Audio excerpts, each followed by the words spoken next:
Юу хаа? Дэвч авах та хоёр битгий. Зөөгчөө. Өөс. Хоёр дөнгөж орж ичээ л гэжсэн. Хөөрхнөө. Менюг аваарай.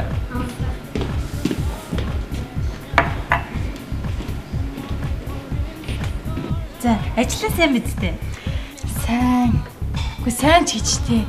Сайн муу хойлтол явуулчихлаа. Яасан? Өнөөх чинь дахиад ядаргаатай байна уу? Харин тийм ээ. Арай л бүдүүлэх юм аа. Толгоо өвчж.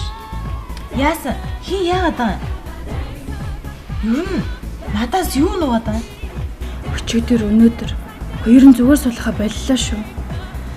Арай л тавраад. Хин? Менежер үү? Тэр одоо яасан заваа амт юм бэ?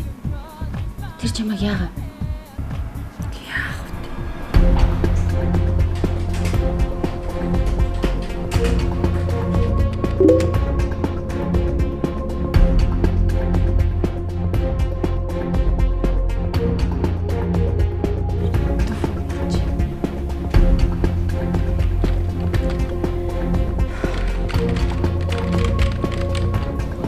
Дээр бүр бэлгэвч хөвчтэй нэгдсэн шин.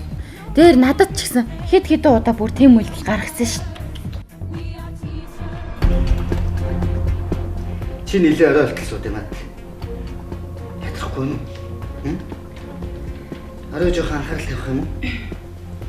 Менежер та над гараа авалтаа.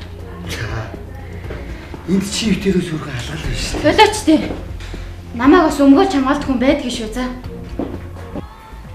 Оюутан байхад ч тэр ажил дээр гараад ч. Ер нь хаасайг бол Би нөхөртөө хэлсэн чинь чи сэтэн хаяагүй бол гэж ирэл. Намайг бүр тэгсэн гээ оддоо. Тийм үү? Тий. Тэгэл маргааш өглөө нь ажил дээр очсон чинь хаалгагдсан байсан. Энэ ямар балиар амт юм бэ? Би өнөөдөр өглөө халагдах хөрөглөө хүчээ гараад ирсэн шин.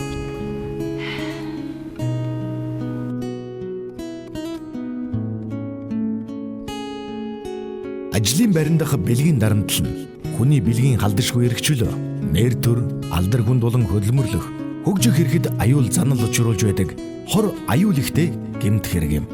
Иймд байгууллага бүр хөдөлмөрийн гэрээ дотоод журамдаа өөрчлөлт оруулах замаар ажлын байран дахь бэлгийн дарамтлалыг зогсооё.